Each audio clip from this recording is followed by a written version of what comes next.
মানুষ যখন নেক আমল করে অথবা বদ আমল করে, যাই করে না কেন, মানুষের পিছনে চারটা রাজ সাক্ষী থাকে। কয়টা রাজ সাক্ষী থাকে? কটা?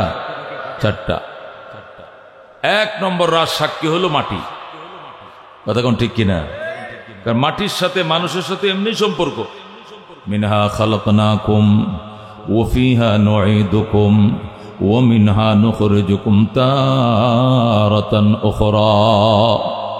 এই মাটি দিয়াই তোমাকে বানাইছি, এই মাটির ভিতরে তোমাকে পুঁতে রাখবো, এই মাটির থেকে আবার ময়দানে হাসরে তোমাকে উঠাবো। কতক্ষণ ঠিক কিনা? এই মাটির সাথে সম্পর্ক আছে না নাই? মাটির উপরে থাকলেও মাটির সাথে সম্পর্ক, মাটির ভিতরে থাকলেও সম্পর্ক, মাটির থেকে আবার উঠলেও মাটির সাথে সম্পর্ক। এই জন্য মাটি জীবনের বড় রাজ সাক্ষী, ঠিক কিনা? ও দুস্থ, ময়দানে মাশরে যদি পাপ করে অস্বীকার করো পাপ করি না, এই মাটি তোমার বিরুদ্ধে এক নম্বর সাক্ষী দিবে। কতক্ষণ ঠিক কিনা?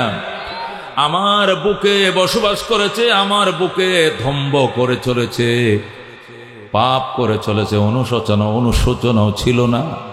আল্লাহ তারে ধরো, আমি মাটি তার বিরুদ্ধে সাক্ষী দিলাম। যেরকম নাউজুবিল্লাহ।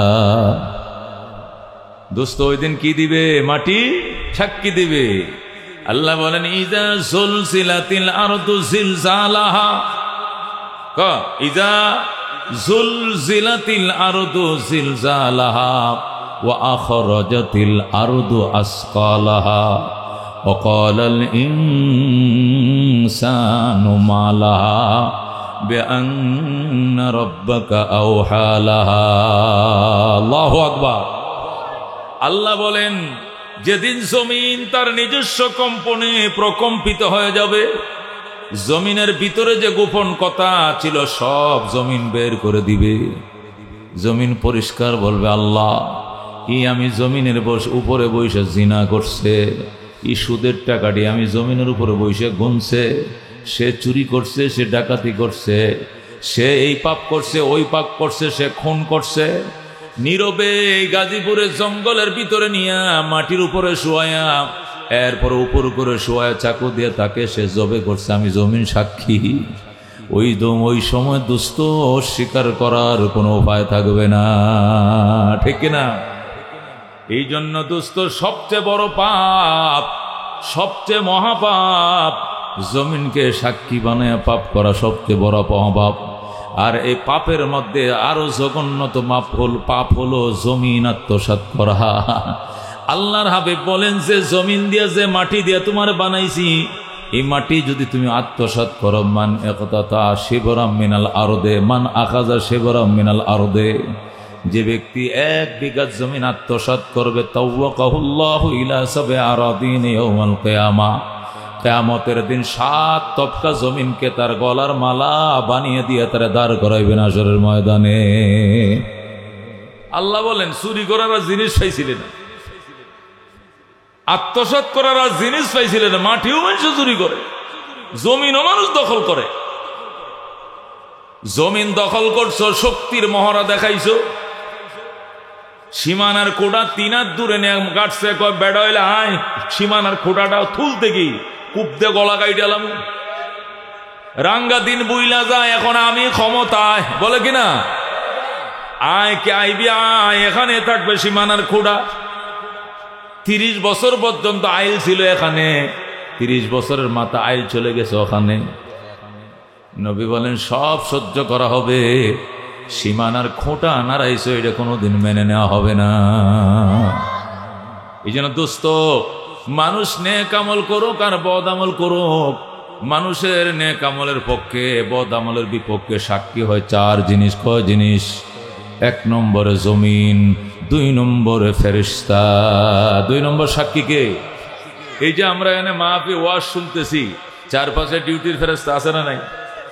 এই যদি রাজনৈতিক সমাবেশ হইতো, রাজনৈতিক সমাবেশকে নিরাপত্তা দেওয়ার জন্য রাজনৈতিকভাবে থানার থেকে পুলিশ কল করে আনা হইতো। কথা ঠিক কিনা? এতটুক লোক দিয়ে যদি বিএনপি সমাবেশ করত, এতটুক লোক দিয়ে যদি কোনো রাজনৈতিক দলের সমাবেশ করত, 2 প্লাটুন পুলিশ লাগতো। কথা ঠিক কিনা?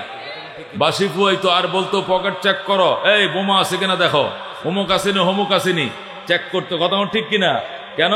এটা দলীয় সমাবেশ, দলীয়ভাবে পুলিশ তলব করা হয়েছে, তারা এটাকে চেক দিতেছে। এটা আল্লাহর সমাবেশ। এই সমাবেশ কার?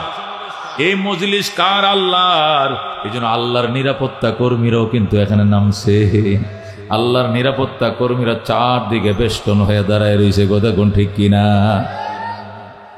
আল্লাহর নিরাপত্তা কর্মীরা এখানে দাঁড়িয়ে আছে। এগুলো সব ক্যামেরা বন্দী হচ্ছে, সব ক্যামেরা বন্দী হচ্ছে। লা ইয়াসুনাল্লাহ মা আমারাহুম, লা ইয়াসুনাল্লাহ মা আমারাহুম। আল্লাহ যে হুকুম তাদেরকে দিচ্ছেন, বিন্দু পরিমাণ তারা এখান থেকে চুল বরাবর তারা খেয়ানত করে না, অবাধ্যতা করে না। যেভাবে বলা হচ্ছে এইভাবে পিকচার নিতেছে, ওইভাবে ঘটনা লিখতেছে। আমল নামায় সব কিছু ওঠানো হচ্ছে, বিন্দু পরিমাণ কিঞ্চিত পরিমাণ খেয়ানত চলছে না। যেরকম সুবহানাল্লাহ। তাহলে 2 নম্বর সাক্ষী ফেরেশতারা। কথা কোন ঠিক কিনা? আল্লাহ বলেন কিরামান কাতিবিন ইয়ালামুনা মা তাফআলুন। আল্লাহু আকবার। সম্মানিত লেখক ফেরেশতা, এরা জানে তুমি কি করছো, এরা জানে তোমরা কি করছো। সব এরা পাশে থেকে সব ক্যামেরা বন্দি করতেছে। কথা কোন ঠিক কিনা? মা ইয়ালফিযু মিন কাওলিন ইল্লা লাদাইহি রাকীবুন আতীদ। আল্লাহু আকবার। আল্লাহ বলেন কথাটা মুখ দেয়া বের হতে দেরি, এই কথা রেকর্ড হতে দেরি হবে না। এটা আল্লাহর ফেরেশতার সাথে সাথে রেকর্ড করে ফেলছে। এই জন্য দোস্ত, নেক আমল যে করছো, 1 নম্বর সাক্ষী তোমার পক্ষে জমিন, 2 নম্বর সাক্ষী হলো ফেরেশতা, 3 নম্বর সাক্ষী হলো আমল নামা। কথা কোন ঠিক কিনা? 3 নম্বর সাক্ষী হবে কি? আমল নামা।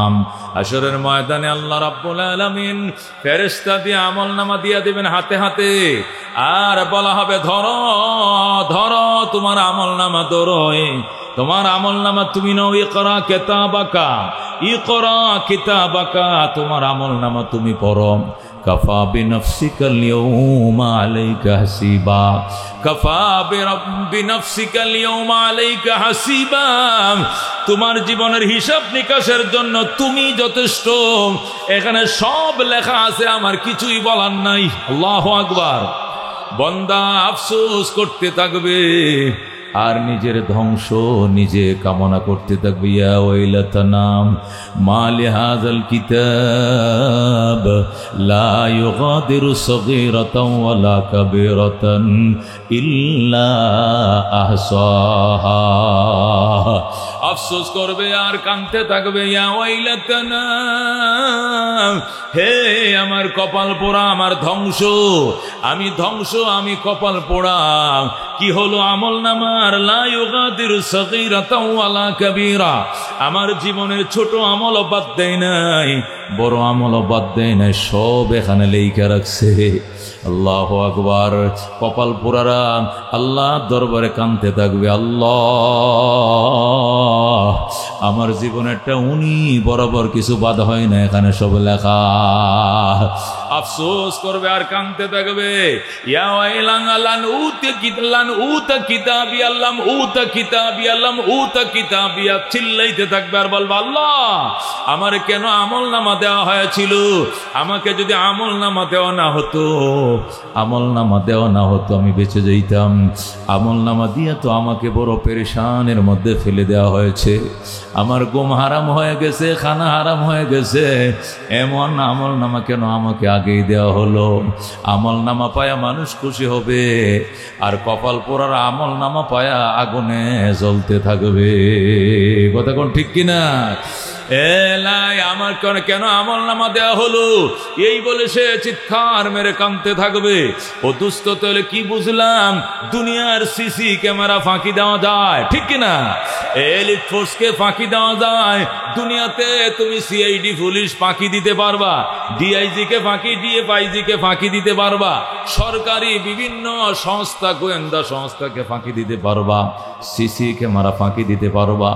স্কুলের সিসি ক্যামেরাগুলো ভাঙ্গা এরপরে সিল মারতে পারবা, মাইরে তোমার মার্কারে জয় করা দিতে পারবা। এটা দুনিয়াতে পারবা, কিন্তু আল্লাহর ফেরেশতাদের আমল নামাকে ফাঁকি দেওয়া যাবে না। ফাঁকি দেওয়া যাবে? ফেরেশতাদেরকে ফাঁকি দেওয়া যাবে না। তুমি 7 তবকা মাটির নিচে যাইবা, সেখানেও ফেরেশতা তোমার সাথে থাকবে। বাথরুমে যাইবা, সেখানেও সাথে থাকবে। পানির নিচে ডুব দিবা, সেখানেও সাথে থাকবে। 7 আসমানে উঠবা, সেখানেও ফেরেশতা তোমার সাথে থাকবে। ফাঁকি দিতে পারবা না।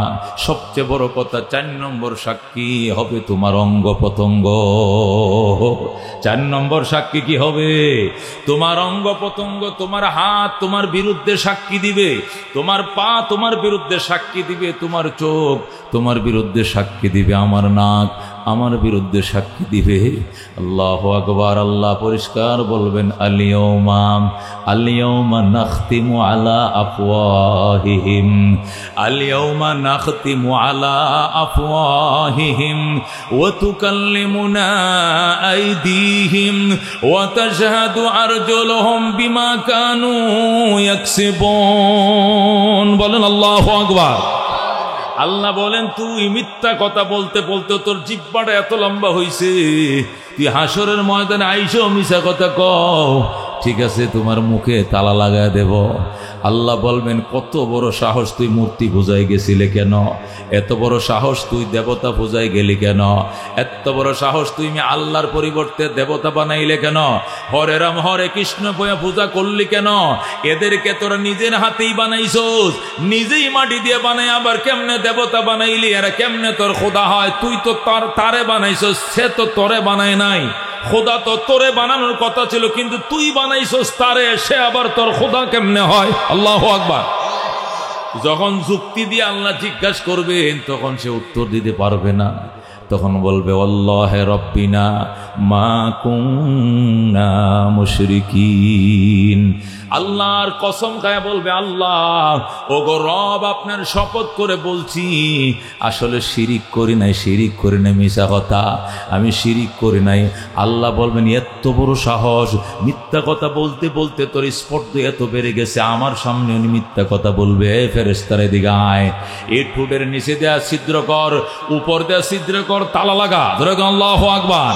তখন ঠোঁটের মধ্যে এদিক দিয়ে ছিদ্র করবে, ওই দিক দিয়ে ছিদ্র করে বলবে, তালা লাগা, তালা, মোটা তালা আনবে, আইনে লাগাবে, লাগায় তালাবদ্ধ করে বলবে, এবার এবার আল্লাহু আকবার। কান কথা বলবে, চোখ কথা বলবে, হাত কথা বলবে, পা কথা বলবে, মুখ কথা বলান বন্ধ করে দিলাম। আল্লাহু আকবার।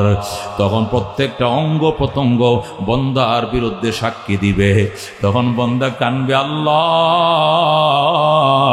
যার জন্য করলাম চুরি, সেও ডাকে সুর। কথা কোন ঠিক না? যারে চুরি করে নিয়ে খাওয়াইতে চাইছিলা, যে বুড়ি মোড়া করতে চাইছিলা, ওই বুড়ি তোমার বিরুদ্ধে সাক্ষী দেবে।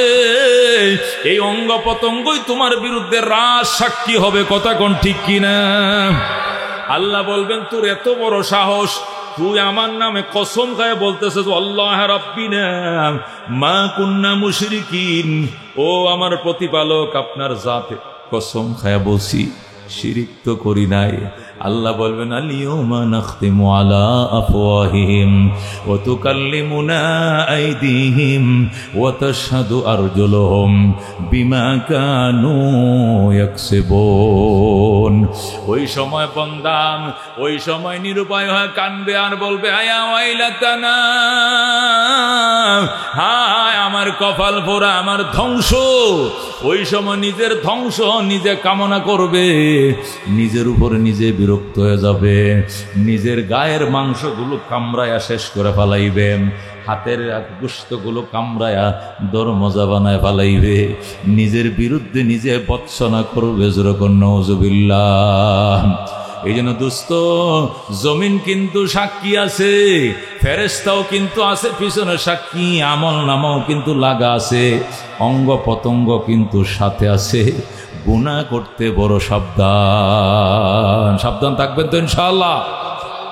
আল্লাহ, ইয়া আল্লাহ, গুনার ভয় অন্তরে ঢুকিয়ে দাও, তোমার ভয় আমাদের অন্তরে ঢুকিয়ে দাও। আল্লাহ, সিসি ক্যামেরার ভয় অন্তরে ঢুকিয়ে দাও। যেরকম আমি মাহতারাম হাজরিন, এই জন্য উলামায়ে কেরাম কাঁপতে থাকে, কাঁপতে থাকে আর আল্লাহ দরবারে কাঁদতে থাকে। আল্লাহু আকবার। না আমেরিকা না লন্ডন সে হো উলফত, না আমেরিকা না লন্ডন সে হো উলফত, मुझे उश्शाक काबा कर खुदाया, न जाफा से न जर्मन से हो निस्बत, हमें इश्क मदीना कर खुदाया। या अल्लाह, জাপান জার্মানের মহব্বত আমার অন্তরে নাই, আমেরিকা লন্ডনের মহব্বত আমার অন্তরে নাই, মদিনার মায়া ঢুকাও, কাবার প্রেম ঢুকায়া দাও, তোমার প্রেমে আমাকে মজায় দাও। আল্লাহু আকবার। আল্লাহর বন্দারা কাঁদতে থাকে, আগারে এক তো নেহি মেরা তো কোই শৈ ভি নেহি মেরি, जो तो मेरा तो सब कुछ मेरी, फलक मेरा ज़मी मेरी। अगर एक तो नहीं मेरा तो कोई शै भी नहीं मेरी, जो तो मेरा तो सब कुछ मेरी, फलक मेरा ज़मी मेरी। আল্লাহ আল্লাহরা কান্দে, আল্লাহ তুমি যদি আমার না হও কেউ আমার নাই, তুমি যদি আমার হও সব আমার, আসমানও আমার, জমিনও আমার, পাহাড় আমার, পর্বত আমার, সব আমার কথা শুনবে তুমি যদি আমার কথা শোনো। কথা কোন ঠিক কিনা? এই জন্য দুস্থ আল্লাহর ভয়, পরকালের ভয় ঢোকার জন্য আল্লাহকে যারা 24 ঘন্টা থরথর করে কাঁপতে থাকে আল্লাহর ভয়ে, ওই উলামায়ে কেরামের সহবতে আইসো, খুশি না বেজার? চিল্লা এখন, খুশি না বেজার? চিৎকার মেরে বলেন আলহামদুলিল্লাহ। ইয়া আল্লাহ, গুনার গাঠুরি বহন করে এসেছে, মুনাজাত শেষে নিষ্পাপ করে বাসায় ফেরাও। জোরে কোন আমিন। এরকম বড় বড় মিছিল তো ডেলি হয় গার্মেন্টস, কথা কোন ঠিক কিনা? গার্মেন্টস ছুটি দেওয়ার টাইমে, বড় বড় ফ্যাক্টরি যখন ছুটি দেয় তখন এমন মিটিং তো ডেলি হয় বিকালে সকালে, কথা কোন ঠিক কিনা? সকাল 7টায় যখন ঢুকে তখন প্যারাডাইসের বড় বড় ফ্যাক্টরিগুলো, স্কয়ারের বড় বড় ফ্যাক্টরিগুলো, এগুলো ঢুকতে এরকম মিলন মেলা হয়, বাইরে হইতে এরকম লোকের মিলন মেলা হয়, কথা কোন ঠিক কিনা? কিন্তু ওই মিলন মেলা আর আজকের মিলন মেলা কিন্তু এক নয়, কথা কোন ঠিক কিনা? এই মিলন মেলা আল্লাহ ওয়ালাদের মিলন মেলা, আল্লাহর ওলিদের মিলন মেলা, নায়েবে নবী ওয়ারাসাতুল আম্বিয়াদের মিলন মেলা, কথা কোন ঠিক কিনা? আল্লাহ বলেন ইন্নামা ইয়াখশাল্লাহা মিন ইবাদিহিল উলামা। এই কথার ভিতরে কোনো সন্দেহ নাই, আমার বান্দা বান্দির মধ্য হতে উলামায়ে কেরামে আমাকে ডরায়। সুবহানাল্লাহ। আল্লাহ বলেন ইন্নামা, নিঃসন্দেহে, এই কথার ভিতরে কোনো সন্দেহ নাই, ইয়াখশাল্লাহ, আল্লাহ তাআলাকে ভয় করেন, মিন ইবাদিহি, তার বান্দাদের মধ্য হতে, আল উলামা, উলামায়ে কেরাম একমাত্র। জোরে কোন সুবহানাল্লাহ। আল্লাহ তাআলা বলেন এই কথার ভিতরে কোনো সন্দেহ নাই, আমি আল্লাহকে ভয় করার মতো ভয় আমার বান্দা বান্দির মধ্য হতে উলামায়ে কেরামই করে। জোরে কোন সুবহানাল্লাহ। না আপনারা কইতে পারেন হুজুর আজকে ওভারটাইম না করে মাহফিল শুনতে আয় বস, ওভারটাইম করলে 270 টাকা পাইতাম 4 ঘন্টায়, ওভারটাইম নাই করে মাহফিল শুনতে আইছি, কালকে ডিউটি আছে, ডিউটি বাদ দিয়েও হ্যাঁ মাহফিল শুনবো, যে কয়টা লাগাত বয়ান চলে। আমরা কি আল্লাহর ভয় এখানে আসি নাই? আমরা দান খয়রাত কি করি না? চাউল ডাল কি আমরা সাদাকা করি না? আমরা কার ভয় করি? আমরা তো আল্লাহর ভয়েই করি, কতক্ষণ ঠিক কিনা? আল্লাহ বলেন আমাকে ভয় করার মতো উলামায়ে কেরামে একমাত্র ভয় করে। বুঝে গেল অন্য কেউ ভয় করে না, অথচ আমরা কারা কারা আল্লাহকে ভয় করি? সবাই করি, কতক্ষণ ঠিক কিনা? আমরা সবাই আল্লাহকে ভয় করি, অথচ আল্লাহ বলেন আমাকে শুধু উলামায়ে কেরামে ভয় করে। তাহলে এটার একটা প্রশ্নের উত্তর দিতে হইব না? মুফাসসিরিনে কেরাম বলেন ভয় তো বাজান অনেক প্রকারের আছে, ভয়ের কোনো শেষ নাই। ভয় শব্দটা হইলেই সব ভয় যে একই ধরনের হবে এটার কোনো জরুরি না। মানুষ কুত্তারেও ভয় করে, কথা কোন ঠিক কিনা? মানুষ মা বাবারও ভয় করে, ঠিক কিনা? সাপরেও ভয় করে, ঠিক কিনা? আবার টিচারকেও ভয় করে, পুলিশকেও ভয় করে, কথা কোন ঠিক কিনা?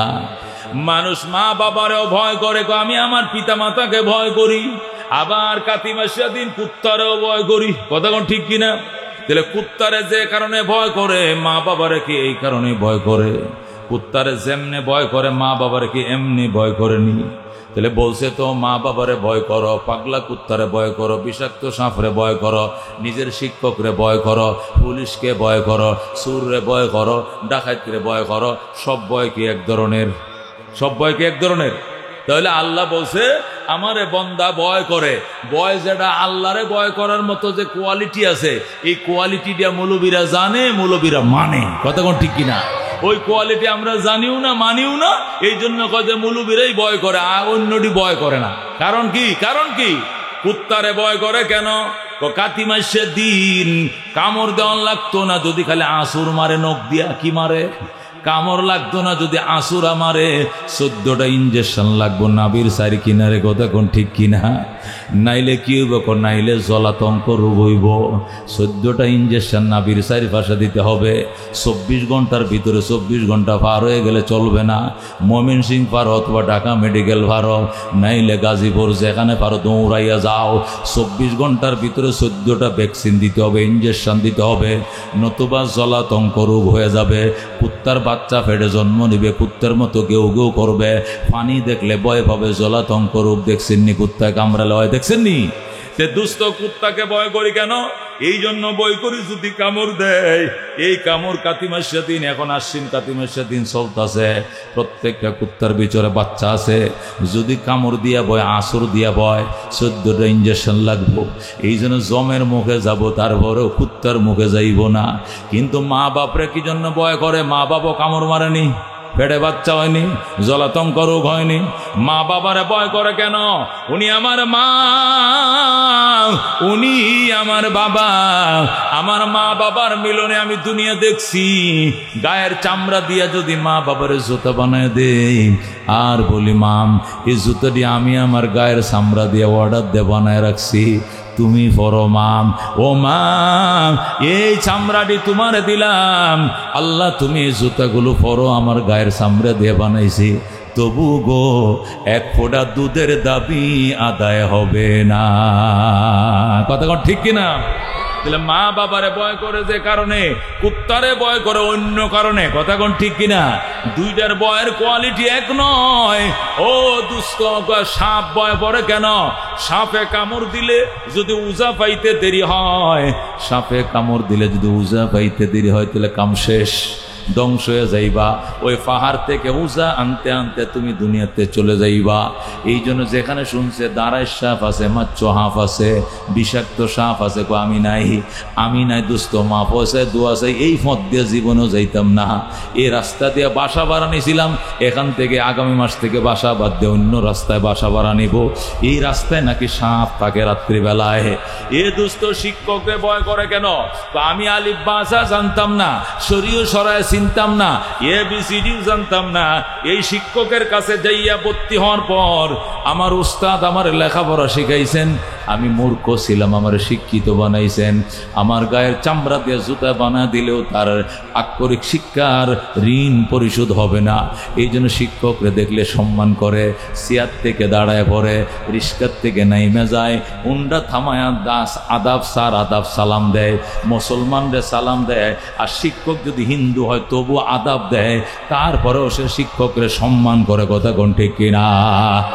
এ দুস্থ দুনিয়াতে শিক্ষকের ভয় এক ধরনের, সাপের ভয় আরেক ধরনের, কুত্তার ভয় আরেক ধরনের, মা বাবার ভয় আরেক ধরনের, পুলিশের ভয় আরেক ধরনের। আল্লাহ বলে আমার ভয় আরেক ধরনের। আমার ভয় এটা উলামায়ে কেরাম জানে, উলামায়ে কেরাম মানে, অন্য কেউ মানে না। ঠিক কিনা? এক লোক আমার কাছে আইছে, হুজুর ইটালির থেকে বিষয় আইছে।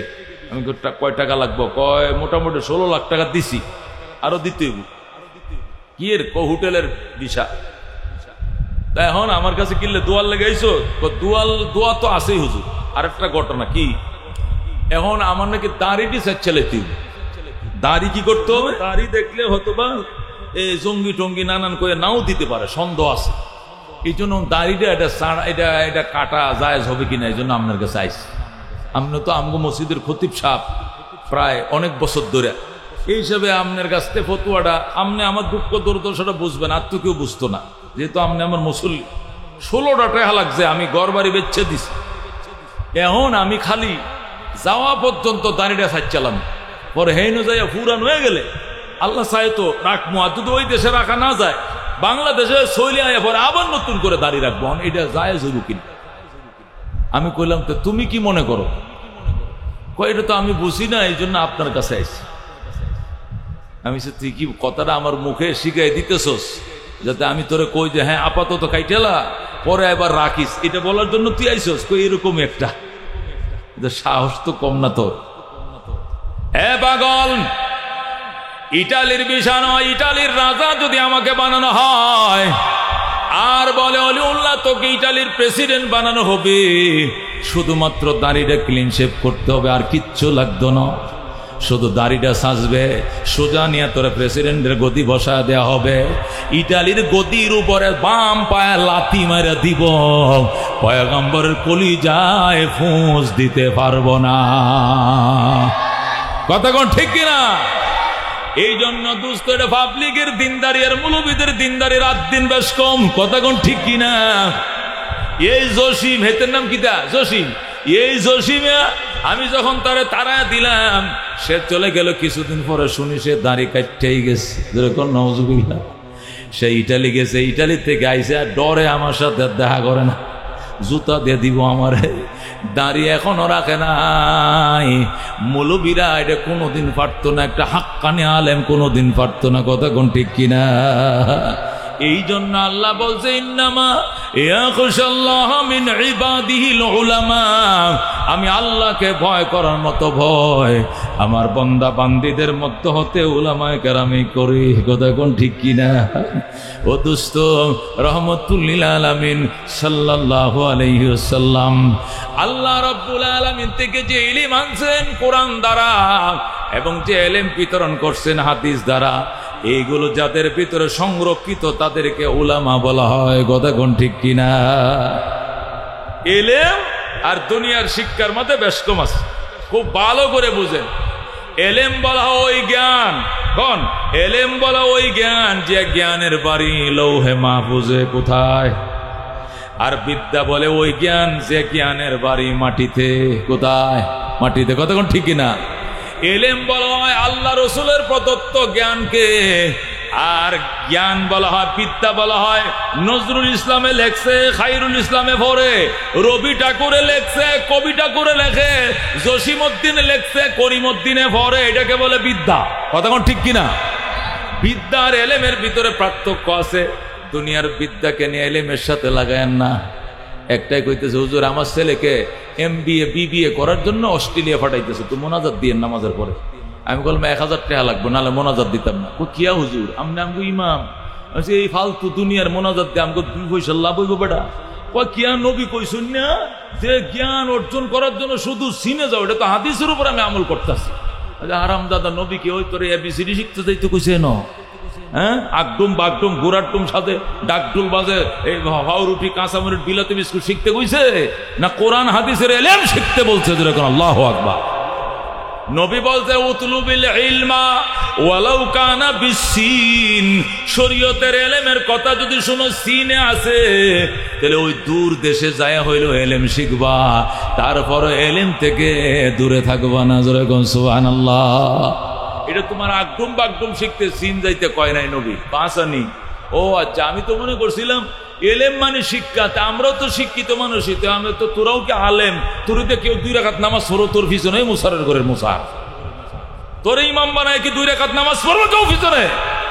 আলেম পিছে খুঁজে নামাজের জন্য। কতক্ষণ ঠিক কিনা? হ্যাঁ, ও তর্জমা করে, কয় এলেম মানে বিদ্যা। আমি তো বিদ্যাওয়ালা, আমি তো অনার্স মাস্টার্স কমপ্লিট করছি, তাহলে আমি তো আলেম। হ্যাঁ, তো তর্জমা করিও না বাজান। আলেম বলা হয় যার ভিতরে কোরআন সুন্নাহর জ্ঞান আছে। বিদ্যা বলা হয় যার ভিতরে রবি ঠাকুর, কবি ঠাকুর, জসিমউদ্দিনের জ্ঞান আছে। আমি হব সকালবেলার পাখি, সবার আগে কুসুম বাগে উঠবো আমি ডাকি, সূর্যি মামা জাগার আগে উঠবো আমি জেগে, হয়নি সকল ঘুমো এখন মা বলবেন ডেকে। এটা কি এলেম না বিদ্যা? বিদ্যা। আলহামদুলিল্লাহি রাব্বিল আলামিন আর রহমানির রহিম মালিক ইয়াউমিদ্দিন। এটা কি? এটা কি? এলেম। একটু বুঝছেন? এলেম আর বিদ্যার মাথা পার্থক্য বুঝেন। এলেম বলা হয় জ্ঞানকে, যে জ্ঞান জ্ঞানীকে পাহারা দেয়। জ্ঞানীরা কি দেয়? পাহারা দেয়। বিদ্যা ওই জ্ঞানকে বলে জ্ঞানীকে পাহারা দিতেও পারে, নাও দিতে পারে। কথা কোন ঠিক কিনা? এলেম আপনাকে পাহারা দিবে। একটা আলেমের নফস যদি বুদ্ধি দেয় সিনেমা দেখতে যা, একবার নফসে বুদ্ধি দিবে, 1000 বার তেলা এলেমে বাধা দিবে, যাইস না যাইস না যাইস না, তুই মুলুবি, মান যাইব, ইজ্জত যাইব। কতক্ষণ ঠিক কিনা? একবার শয়তানে ধোঁকা দিবে, একবার বন্ধু বান্ধবে ধোঁকা দিবে, 1000 বার তার এলেমে বাধা দিবে, তারা পাপ কাজ করাইতে দিবে না। কতক্ষণ ঠিক কিনা? কিন্তু বিদ্যায় বাধা দিতে পারে, নাও দিতে পারে। কতক্ষণ ঠিক কিনা? ঠিক কিনা? আমার এক পরিচিত প্রফেসর কলেজ টিচার, সে আমার সামনে পড়ছে ত্রিকটার পড়া, শুক্রবারের দিন, তাও কি বারে? শুক্রবারের দিন, জুমার নামাজের পরে হাফ প্যান্ট ভিন্দে ঘুরতেছে। আমার তো মাথা নষ্ট হয়েছে দেখিয়া, আমার ভাইয়ের রক্ত মাথা। জুমার নামাজ পড়ো নাই? শরীর খারাপ হয়েছে। হাই কি শরীর খারাপ? শুক্রবারের দিন, নাউজুবিল্লাহ মিন জালিক, জুমাটা ফরজতে খবিসের করে খবিস। ও যে শরীরটা খারাপ, বেশি খারাপ, তো শরীর খারাপ তো রুডে হাঁটস কেমনে? ও সিগারেটের নিশা ঢুকছে, সিগারেট কিনতাম যাই। তো তুই ল্যাংটা কিনলে কে? ল্যাংটা না তো, এটা ত্রিকটার হুজুর। এটা তো বর্তমানে এটা একটা আপডেট পোশাক। বুঝুন কথা, এটা বলে আপডেট পোশাক।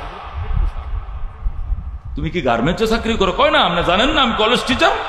তো কলেজ টিচার, তুই টিচারই তো আধা ল্যাংটা, তোর ফুলাপান যেটা তোর কাছে পড়বে এটা তো পুরাই ল্যাংটা থাকবো, তোর কাছে শিখবে নাকি? হুজুর আল্লাহ কোন কার মুখ থেকে বাইরেছিলাম, একবারে বিসমিল্লাহ আপনার সামনে বললাম, আরে লজ্জারে দিলেন আমারে। আমি বললাম বয়স কত? 53। আবার 53 তার বয়স। আমি বললাম আমার ছোট ছেলেটার বয়স হলো 6। কত? 6 বছর বয়স। নুরানিতে পড়ে। কিতে পড়ে? শরীর পাক, জামা পাক, জাগা পাক, 17 টাকা অক্তসিনা, কেবলামুখিয়া, নিয়ত করা, দাঁড়ায়া নামাজ পড়া, কেরাত পড়া, রুকু করা, সজদা করা, আখির বৈঠক, আহকামার কাম 13 ফরজ। কটা শিখছে? আহকামার কাম 13টা ফরজ শিখছে। মাত্র 13টা ফরজ শিখছে। নুরানি প্রথম শিশু শ্রেণীতে পড়ে। এই ছেলেটারে তার মায় কয়, আয় ফুট গোসল করায় দেই।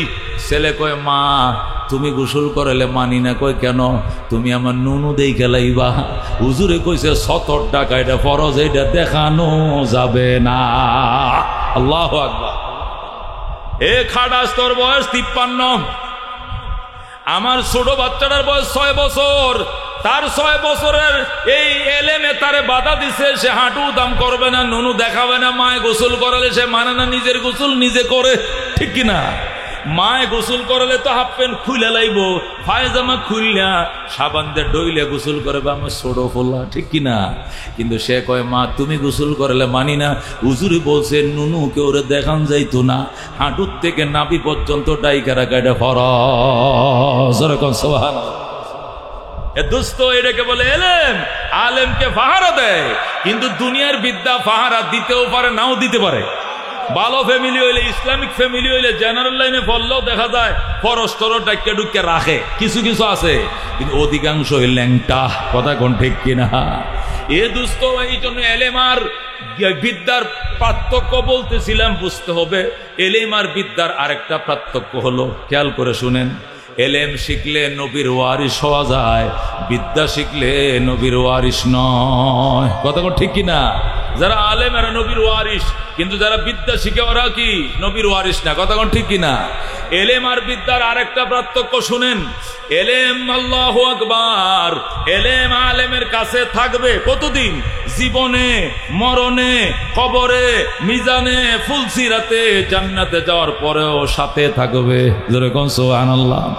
কিন্তু বিদ্যা মৌতের বিছানার আগ পর্যন্ত থাকবে, এরপরে বিদ্যা বুদ্ধি সব উড়াল দিয়ে চলে যাবে, একটা শরীয় সরাইয়াও সিনার ভিতরে থাকবে না। খুব ভালো করে বুঝেন, খুব খেয়াল করে বুঝেন কথাটা। অন্য আনমনা হবেন না, অন্য মানসিকতা আমার দিকে খেয়াল করে শুনেন। এলেম বলা হয় সাথে থাকবে কতদিন? মরণের আগেও সাথে, মরণের পরেও সাথে, কবরেও সাথে, মিজানেও সাথে, ফুলসিরাতের সাথে, জান্নাতে যাওয়ার পরেও সাথে। আল্লাহু আকবার বলেন। কিন্তু দুনিয়ায় ঢাকা বিশ্ববিদ্যালয় প্রফেসর ছিলেন, গাজীপুর ইংলিশ টিচার ছিলেন, অমুক ছিলেন, টমুক ছিলেন। এই ইংলিশ টকিং কতক্ষণ থাকবে? আজরাইল ঘরে ঢোকার আগ পর্যন্ত থাকবে। যখন আজরাইল ঘরে ঢুকবে আর ঘরটা দেখবেন যে নড়তাছে, আর আপনি তো বুঝবেন ঢুকে পড়ছে, আইসে পড়ছে পরোয়ানা অ্যারেস্ট করার জন্য, তখন দেখবেন এখান থেকে দুনিয়ার যত বিদ্যা আছে সব উড়াল দিয়ে চলে যাবে, একটা শরীয় সরে থাকবে না, সব চলে যাবে। যদি কোন হুজুর এটা কোন কথা, এটা কোন হাদিস দিয়ে কইলেন, কোন আয়াত দিয়ে বললেন? তাহলে মুখে বললে হবে? যুক্তি দিয়ে বুঝান, যুক্তি দিয়ে বুঝেন, যুক্তি দিয়ে বুঝেন। দুনিয়া নকল। দুনিয়া কি? দুনিয়া আসল না নকল? আসল কি? আখিরাত। কোন দুনিয়া নকল, পরকাল কি আসল? কোন দুনিয়া নকল, আখিরাত আসল। কথা কোন ঠিক কিনা? এই দুনিয়ার বিদ্যাও নকল, দুনিয়া নকল, দুনিয়ার বিদ্যাও নকল। দুনিয়া ধ্বংস হবে, দুনিয়ার বিদ্যাও দুনিয়াতে ধ্বংস হবে। এটা পরকালে যাবে না, পরকালে যাবে না। পরকাল আসল। কোন পরকাল কি আসল? এলেম আসল, আসল জিনিস আসল দেশে চলে যাবে। যেরকম আল্লাহু আকবার। পরকাল আসল, বলেন পরকাল কি? এলেম আসল। এই জন্য এলেম পরকালে চলে যাবে। দুনিয়া নকল, দুনিয়ার বিদ্যাও নকল। দুনিয়াও ধ্বংস হবে, দুনিয়ার বিদ্যাও দুনিয়াতে ধ্বংস হবে। একটা এবিসিডি কবর থেকে ওই পারে যাবে না, একটা সরিয়ে সরে যাবে না। ওই দেশে কি কোন ভাষায় কথা হবে? আরবিতে। যেরকম আল্লাহু আকবার। আল্লাহ নবী বলেন আহিব্বুল আরব আলি সালাস, আরবিকে ভালোবাসো তিন কারণে। লিআন্নি আরবিয়ুন ওয়াল কুরআনু আরবিয়ুন ওয়াল লিসানু আহলিল জান্নাতি ফিল জান্নাতি আরবি। নবীকে আরবিকে তিন কারণে ভালোবাসো। আরবি আমি নবীর ভাষা, আরবি আমার কোরআনের ভাষা, আরবি হবে জান্নাতের ভাষা। জোরে কোন সুবহানাল্লাহ।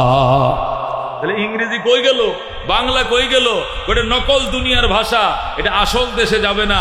নকল দুনিয়ার ভাষা নকল দুনিয়াতে থাকবে। এলেম পরকালে চলে যাবে। যেরকম আল্লাহু আকবার। যদি কয় হুজুর আরো ভালো করে বুঝায় বলেন, আরো ভালো করে বুঝায়, খেয়াল করে শুনেন। দেহ নকল। কোন দেহ কি? জোরে কোন দেহ কি? দুনিয়া নকল।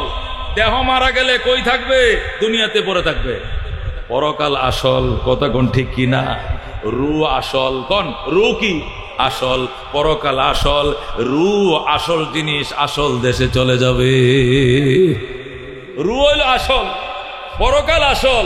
এই জন্য মানুষ মারা যাওয়ার পরে মানুষের দেহটা মারা যায়, রু মারা যায় না। রু কিন্তু আসল দেশে চলে যায়। কতক্ষণ ঠিক কিনা? আমরা যে জানাজা ভরাই, এটা রুর জানাজা ভরাই না দেহর জানাজা ভরাই। আমরা যে দাফন করি, রুরে দাফন করি না দেহরে দাফন করি। কারে দাফন করি?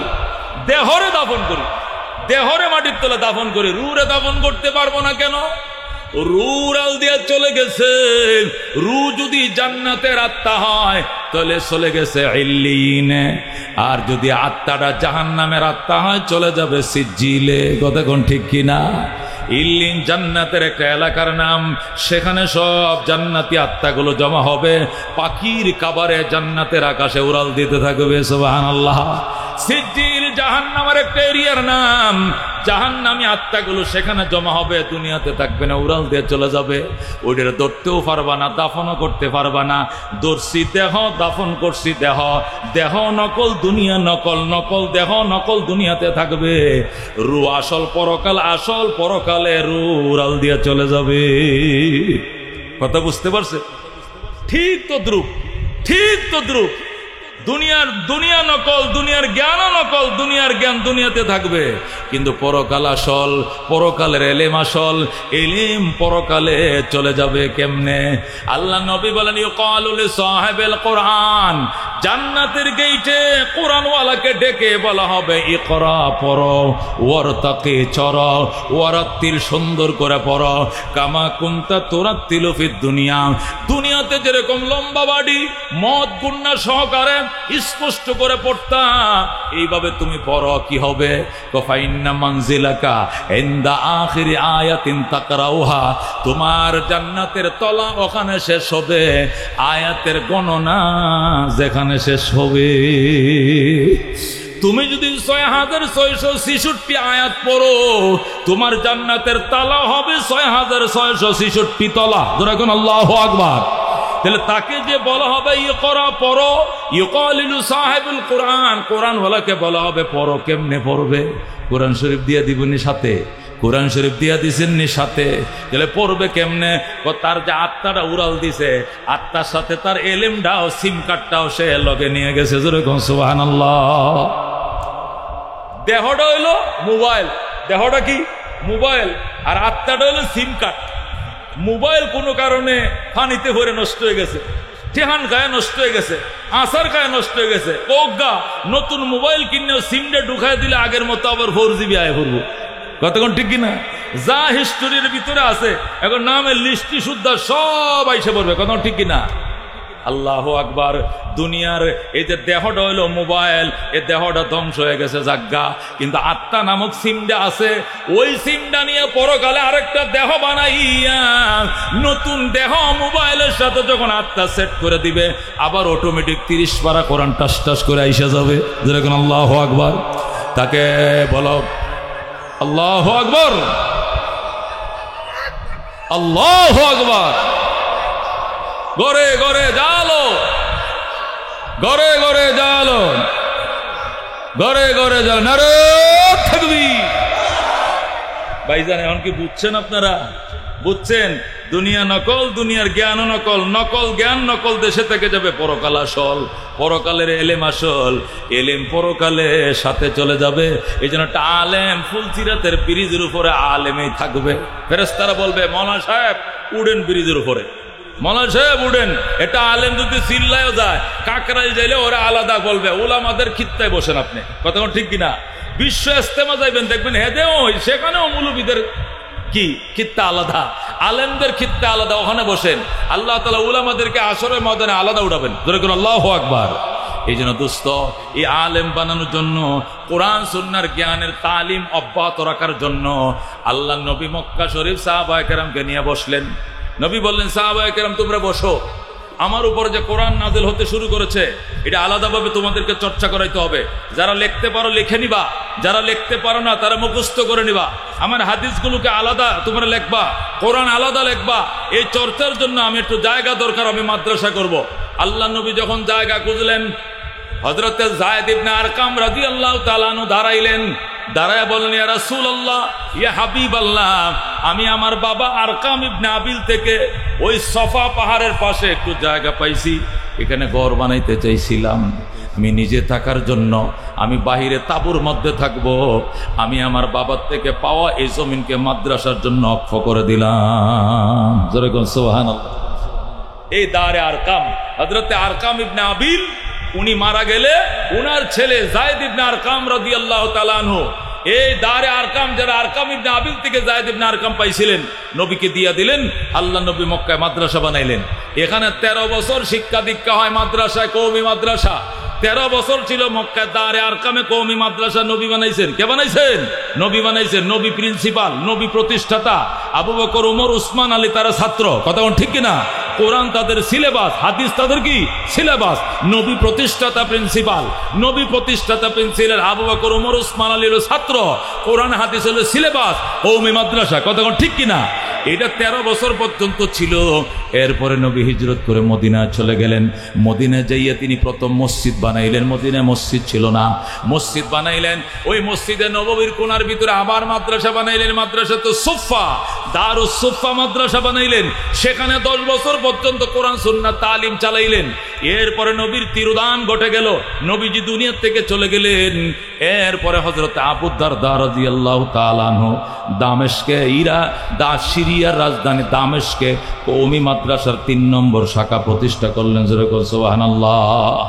কওমি মাদ্রাসার প্রথম প্রতিষ্ঠাকারী নবীজি মক্কায় দারে আরকামে, 2 নম্বর মদিনায় মসজিদে নববীতে, 3 নম্বরে হযরত আবু দারদা রাদিয়াল্লাহু তাআলা আনহু সিরিয়ার রাজধানী দামেস্কে, 4 নম্বর হযরত আব্দুল্লাহ ইবনে মাসউদ রাদিয়াল্লাহু তাআলা আনহু ইরাকের দ্বিতীয় রাজধানী কুফায়।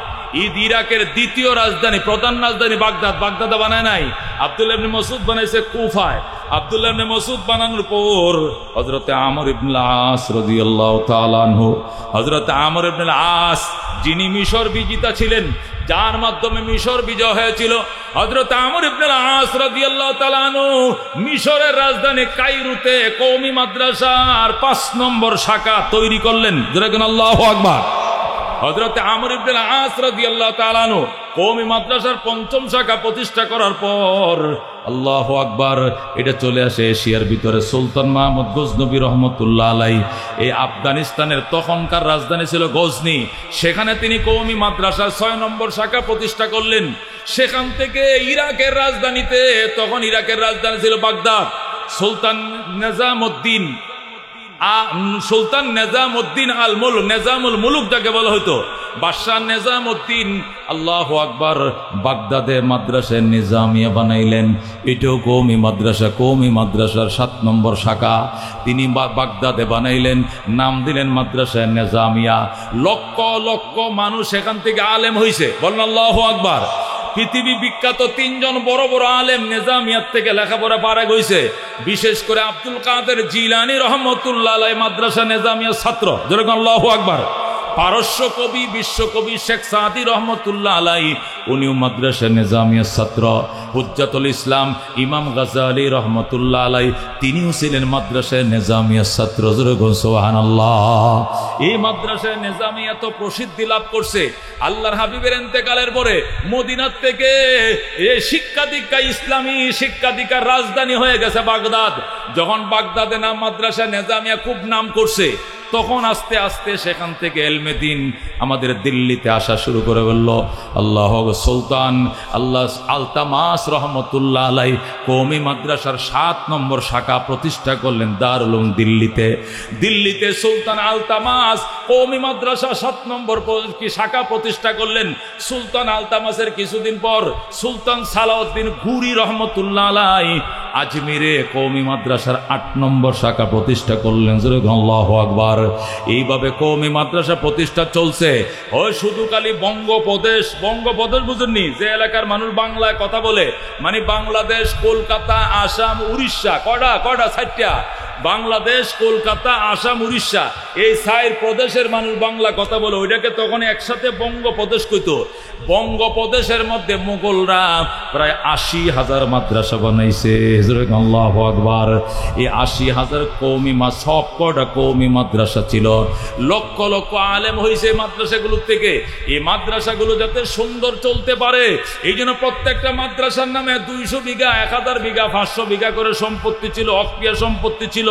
এই সম্পদের ফসল দিয়ে মাদ্রাসাগুলো চলতো, কাহারো কাছে ভিক্ষা মাগা লাগতো না। মাদ্রাসাগুলো যাতে সুন্দর চলতে পারে, এই জন্য মোগলরা প্রত্যেকটা মাদ্রাসার নামে 1000, 1500, 1500, 500, 700 বিঘা সম্পত্তি লিখে দিছে। আল্লাহু আকবার। মানুষ ছিল কম, জমি সম্পদ ছিল বেশি, এই জন্য মসজিদ মাদ্রাসা প্রতিষ্ঠা করতে চালিকা শক্তি বানায় দিছে। কিন্তু এইভাবে চলতে চলতে যখন এই ভারতবর্ষ ইসলামের প্রাণ কেন্দ্র হয়ে গেল, তখন বেঈমান লাল কুত্তার দলের মাথা নষ্ট হয়ে গেছে। ওই ব্রিটিশরা, ওই লাল কুত্তার দলেরা ব্রিটিশে বসে পরিকল্পনা করতেছে এই ভারতবর্ষে ইসলামের উত্থানকে যেমনি হোক ঠেকাইতে হবে। এই জন্য তারা ইস্ট ইন্ডিয়ান কোম্পানির নাম দিয়া বাদশাহ শাহজাহানের আমলে 1701 খ্রিস্টাব্দে ভারতে ঢুকে, যেরকম নাউজুবিল্লাহ। বাদশাহ শাহজাহান তখন ভারতবর্ষের, সে কি বাদশাহ, তখন শাহজাহানের কাছে এই ব্রিটিশ থেকে প্রতিনিধি দল এসে বলতেছে, স্যার আপনার দেশে 2টা সম্পদ আছে, একটা হলো অনেক জমি আছে, খালি ফাঁকা জমি আছে, আপনার দেশে জমি আছে অনেক, আর লেবার আছে, শ্রমিক আছে অনেক। আমরা এই জমিকে কাজে লাগাইয়া বড় বড় মিল কারখানা, ফ্যাক্টরি করব, আর এই বেকার যুবকদের কর্মসংস্থান করব। আমাদেরকে মিল কারখানা বানাইতে দেন আর বেকারদের কর্মসংস্থান করতে দেন। তখন শাহজাহান বলল, এটা তো ভালো কথা, তোমরা কর্মসংস্থান তৈরি করো। ওই সময় উলামায়ে কেরাম মিছিল করেছে আর বলছে, না মানি না, মানবো না। এই দেশে কোনো মিল কারখানা ব্রিটিশরা তৈরি করবে, এটা নিশ্চয়ই এর ভিতরে কোনো ষড়যন্ত্র আছে। মসজিদ মাদ্রাসা ইসলামী প্রাণ কেন্দ্র, এটা ভারতে থাকতে দেবে না, সব ধ্বংস করে ফেলবে। আমাদের মুঘলরা তাদেরকে ক্ষমতা থাকতে দেবে না, পরাজিত করবে। কিন্তু মুঘলরা বুঝে নাই, শাহজাহান বুঝে নাই। উলামায়ে কেরাম ইস্ট ইন্ডিয়ান কোম্পানির বিরুদ্ধে তুমুল আন্দোলন শুরু করছে। আন্দোলনের যখন জোয়ার চলতেছে, আন্দোলন চলতেছে, তখন সমস্ত আলেম ওলামাদেরকে অ্যারেস্ট করে জেলে বন্দি করছে।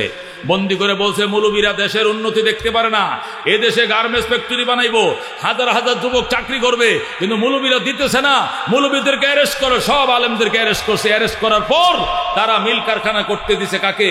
ইস্ট ইন্ডিয়ান কোম্পানিকে। East Indian company mill factory কারখানা করার পর এরপরে বলতেছে, বাদশাহ শাহজাহান, এখন যে আমরা মিল কারখানা করছি, এটা পাহারা দেওয়ার জন্য সৈন্য লাগবে, তোমাদের সৈন্য দিয়ে আমরা বিশ্বাস করি না, এরা দখল করে নিয়ে যাবে, আমরা আমাদের থেকে সোলজার আনবো, সেনা আনবো। তখন রাত্রে জাহাজ ভরে ভরে তারা তারা সেই ব্রিটিশ থেকে সেনা আনছে, তাদের মেল ফ্যাক্টরি ইন্ডাস্ট্রি পাহারা দেওয়ার নিয়তে। কিন্তু নিয়ত তো এটা ছিল না, নিয়ত ছিল ক্ষমতায় বসা। শেষ পর্যন্ত মোগলদেরকে পরাজিত করে টিপু সুলতান সহ সমস্ত মোগলদেরকে পরাজিত করে তারা ক্ষমতায় বসে যায়, আর আমাদের রাজাদেরকে ঘাড় ধরে নামিয়ে দেয়। কথা ঠিক কিনা? তখন কাঙ্গালের কথা বাসি হইল পরে, তখন মোগলরা বলছে, হাই রে, হুজুরা যে কইছিল আসলে ব্যবসা তো এর নাম ছিল, আসল তো উদ্দেশ্য গদি দখল করা, আমরা তো বুঝি নাই। হুজুর আপনারা যেটা কইছিলেন এইটাই ঠিক আছে। শেষ পর্যন্ত সবাই পরাজিত হলো, তারা ক্ষমতায় বসে গেল। ক্ষমতায় বসার পর তারা বলতেছে, দেখেন এদেশে হিন্দু মুসলমান দুই ধর্মের মানুষে আছেন, মুসলমান থেকে হিন্দু বেশি, এই জন্য গণেন তো এই এলাকার মধ্যে মসজিদ কটা? 3টা মসজিদ। একটা মসজিদকে মন্দির বানান, না হইলে বৈষম্য হবে, হিন্দুরা যাতে পূজা করতে পারে। একটা মসজিদকে মন্দির বানান আর 2টা মসজিদ থাক, তাহলে ঠিক আছে। মুসলমান কি পড়বে, বাইরে না বাইরে মানছে, আচ্ছা ঠিক আছে। যেহেতু 3টাই মসজিদ, একটাও মন্দির নাই এখানে, আচ্ছা একটা মসজিদকে তারা মন্দির বানাবে আর 2টা মসজিদ থাকবে। কিছুদিন পরে বলতেছে, দেখেন হিন্দু তো বেশি, মুসলিম কম, তাহলে মসজিদ 2টা মন্দির একটা, এটা তো হয় না। মসজিদ আর একটা কমান, ভাঙ্গেন, ভাঙ্গা মসজিদও একটা মন্দিরও একটা। নাউজুবিল্লাহ।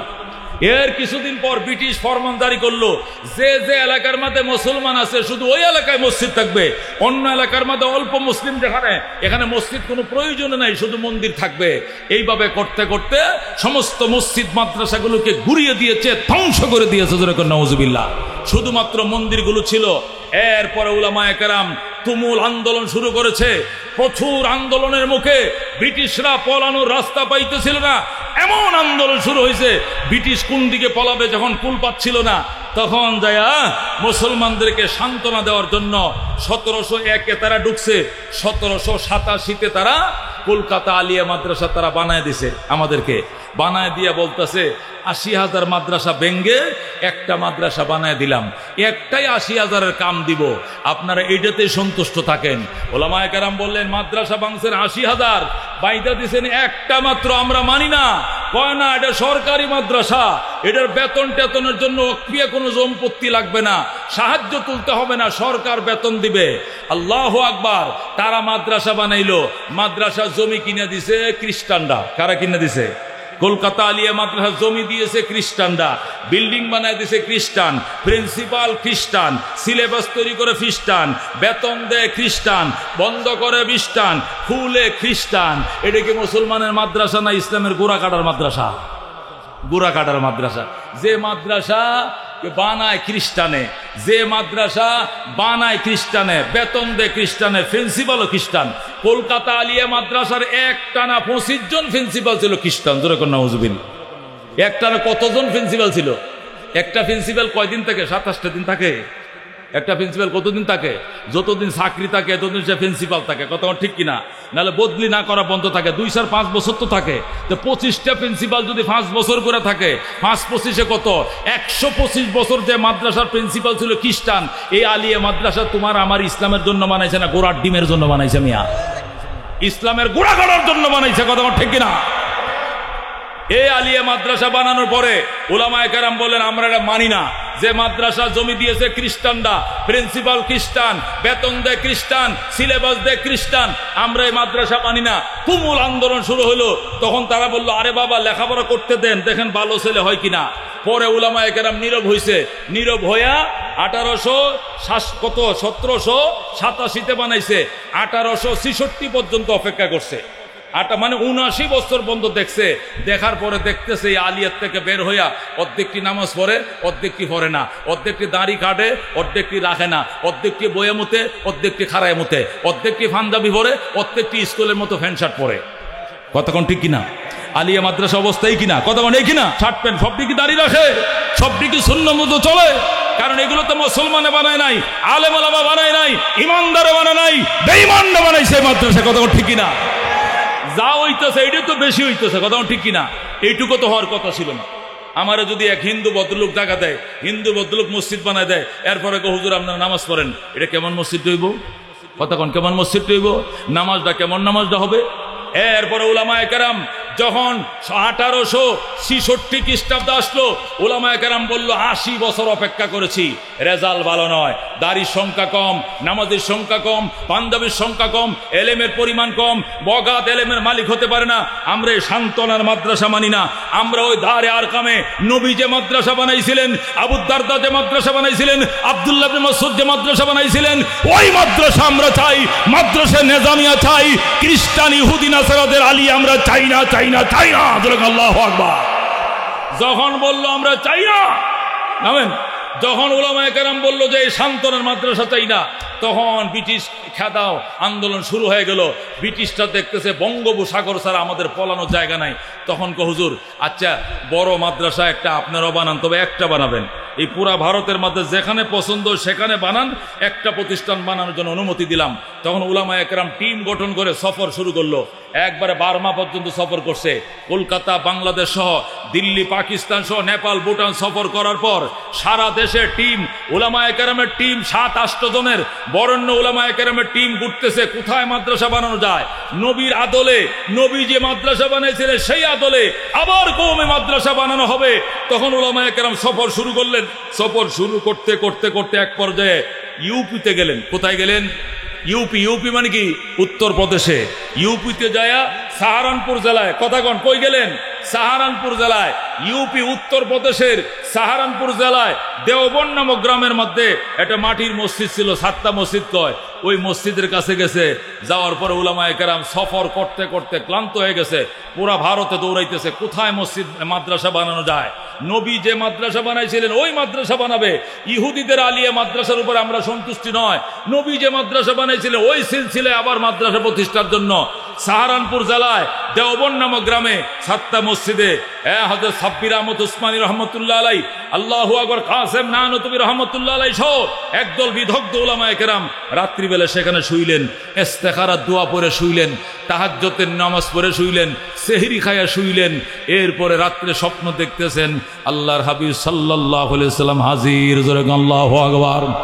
রাহমাতুল্লিল আলামিন সাল্লাল্লাহু আলাইহি সাল্লাম আয়েশা কইতেছে, ও কাসেম নানতুবি আয়।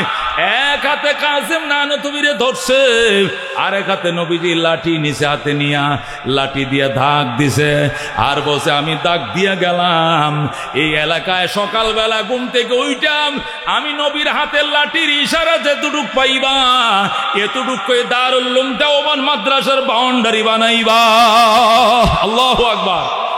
ও দোস্ত, যে কয়জন একসাথে শুইছিল সবাই স্বপ্ন দেখছে।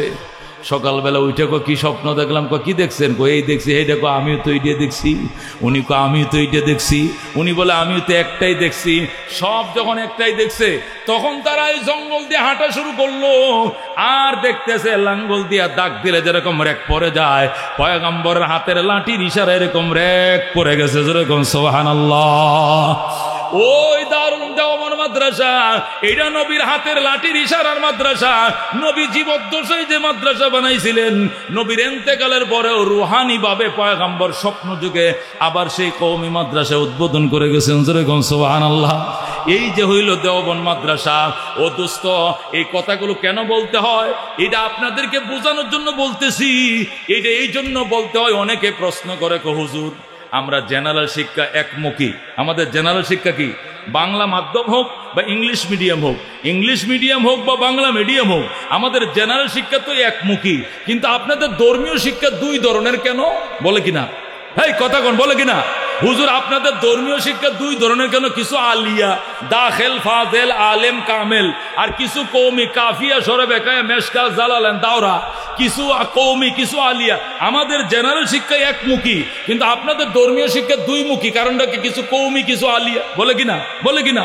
যত ফেরকা সব হুজুরগোর, আমরা তো শিক্ষাও এক, আমরা সব কিছু এক, কিন্তু হুজুররা শিক্ষাটাই হইলে 2 ধরনের। এইটা শোনো দোস্ত, এটা বোঝানোর জন্য বলছি, আমাদের শিক্ষা একমুখী আগেও ছিল, একমুখী এখনো আছে। মাঝখানে দ্বিমুখী শিক্ষা ইহুদির বাচ্চারা, বেঈমানের বাচ্চারা, লাল কুত্তারা দিয়া গেছে। আলিয়া মাদ্রাসা আমাদের কোনো আকাবেররা বানায় নাই।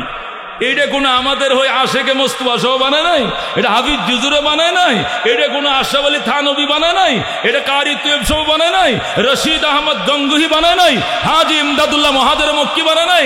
এটা হযরত মাওলানা কে বানাইছেন জানেন? এই হযরত মাওলানার নাম হলো লর্ড ওয়ারেন হেস্টিংস, কুত্তার বাচ্চা। কথা ঠিক কিনা? ব্রিটিশের কি ছিল? গভর্নর ছিল এই ভারতবর্ষে, তার নাম কি ছিল? Lord Warren Hastings. পড়ছেন কিনা ইতিহাসে? ওই হযরত মাওলানা কুকুরের বাচ্চা রেডি বানাইছেন। কথা ঠিক কিনা? এটা কোনো মুসলমানের বাচ্চায় আলিয়া মাদ্রাসা বানায় নাই। আলেম ওলামা দূরের কথা, নামাজি দূরের কথা, আল্লাহর ওলি হওয়া দূরের কথা, হযরত মাওলানা দূরের কথা, কোনো ইমানদারই বানায় নাই কওমি মাদ্রাসা, আলিয়া মাদ্রাসা। কথা ঠিক কিনা? কওমি মাদ্রাসা বানাইছে নবীজি নিজে। যেরকম আল্লাহু আকবার। মাঝখানে 200 বছর তারা বন্ধ করে দিয়েছিল। 200 বছর বন্ধ ছিল। 200 বছর পরে যে নবী বানাইছিল ওই নবী আবার লাঠির ইশারাতে আবার পুনরায় উদ্বোধন করছে দেওবন্দ মাদ্রাসা। সেই দেওবন্দ থেকে লেখাপড়া করে আসার পর তারা বানাইছে হাটহাজারী মাদ্রাসা, সেখান থেকে পয়রা বানাইছে লালবাগ মাদ্রাসা, সেখান থেকে ফরিদাবাদ, সেখান থেকে হইতে হইতে হইতে হইতে আজকে এখানেও। যেরকম আল্লাহু আকবার। তারা 80,000 মাদ্রাসা ভাঙছিল ব্রিটিশের দলেরা। আল্লাহ রহমতে আমাদের উলামায়ে কেরাম 1,80,000 মাদ্রাসা আবার বানাইছে। তারা ভাঙছিল 80,000, আমাদের মাতার তাজ মুরব্বীরা বানাইছে 1,80,000। যেরকম আল্লাহু আকবার। বাংলাদেশে বর্তমানে 85 লক্ষ আলেম আছে। যেরকম আলহামদুলিল্লাহ। 24 লক্ষ কোরআনের হাফেজ আছে। যেরকম আলহামদুলিল্লাহ। 85 লক্ষ আলেম, 24 লক্ষ কোরআনের হাফেজ বাংলাদেশে। খুশি হয়েছেন কিনা? আলহামদুলিল্লাহ বলেন। রাজিনা কিসমাতাল জব্বার ফিনা লানা ইলমুন ওয়ালিল আদায়ে মালো ফাইন্নাল মা লা ইয়াফনা আন করিবিন ওয়া ইন্নাল ইলমা ইয়াবকা লা ইয়াজালু লাকাদ জানাল বিলাদা ওয়া মান আলাইহা ইমামুল মুসলিমিন আবু হানিফা ফামা ফিল মাশরিকিন লাহু নাযীরু ওয়ালা ফিল মাগরিবিন ওয়ালা বিকুফা। যুরকুন মারহাবা। এই জন্য আল্লাহ নবী ডাক দিয়া বলছেন, মান করাল কোরআন, আমার হাতে প্রতিষ্ঠিত মাদ্রাসায় আসো, আল্লাহর কোরআন পড়ো, ফাস্তাযহারাহু, সিনার ভিতরে ধারণ করো। নবী বলেন এই কোরআন পড়ে যারা সিনায় ধারণ করবেন, আদখালাহুল্লাহু তাআলা আল জান্নাহ, ওই হাফেজে কোরআনকে আল্লাহ প্রথম জান্নাতের টিকিট দিবেন। সে দাঁড়ায় থাকবে টিকিট নিয়ে, আমার মায় কয়, আমার বাবায় কয়, আমার লজিং মাস্টার কই, আমার সভাপতি সেক্রেটারি ওদেরকে না দিলে যাবো না। তখন আমার আল্লাহ ফেরেশতাদেরকে বলবেন, ওয়াশফাহু ফি আশরাতিন মিন আহলি বাইতিহি কুল্লুহুম কদ ওয়াজাবাত লাহুন নার। আরো 10টা ব্যক্তিকে সুপারিশের অনুমতি দিলাম যাদের উপরে জাহান্নাম ওয়াজিব, এমন 10টাকে লগে নিয়ে জান্নাতে ঢুকে যাও। যেরকম আল্লাহু আকবার। এ ভাই দুস্থ বুজুর্গ, মেশিন তুমি চালাও, ফ্যাক্টরিতে চাকরি তুমি করো, 18 ঘন্টা ডিউটি করো, নিজের ছেলেদেরকে কষ্ট দিও না, নিজে কষ্ট করো, বউরে কষ্ট করাইতেছ, সন্তানকে সোনার সন্তান মদিনার সন্তান বানাও, আলেম বানাও, ইজ্জত পাবে দুনিয়াতে। তোমার সন্তান তোমার জানাজা পড়াবে। আল্লাহ বলবেন, যা বন্দা বাপের জানাজা তুই পড়াইছিস, কাতার সোজা করেন, এটা আমার বাবার জানাজা, বাবার লাশ, আমি তার সন্তান, আমি তার ফুলা নামাজ পড়াইতেছি। আল্লাহু আকবার, আল্লাহু আকবার, আল্লাহু আকবার। আসসালামু আলাইকুম রাহমাতুল্লাহ, আসসালামু আলাইকুম রাহমাতুল্লাহ। আল্লাহ বলবেন, বান্দা নিজের বাবার জানাজা তুমি পড়াইলা, আল্লাহুম্মা গফিরলি হাইনা কয়ে ডাক দিলাম, আমি আল্লাহ তোর বাবার লাশ মাটির উপরে থাকতে তার জীবনের সব গুনাহ মাফ করে দিলাম। এই জন্য দুস্থ এমপির বাবারই অহংকার নাই, মন্ত্রীর বাবারই অহংকার নাই, যে অহংকার, যে গর্ব, যে ভাগ্য আল্লাহ হাফেজের বাবাকে দান করেছে। কথা কোন ঠিক কিনা? হাফেজের বাবার কপাল দিয়া প্রধানমন্ত্রীর বাবার কপালে বাড়ি বড় সুরমার হয়ে যাবে। কথা কোন ঠিক কিনা? 17 বছর ক্ষমতা থাকার পর হাইরে ইজ্জত, রান্না করা বাট্টা পর্যন্ত খায়া যাইতে পারছে না। আয়ের মাছ দিয়ে কি দিয়ে না টমেটো দিয়ে কি দিয়ে ঝুল করছিল বলে শুনছি।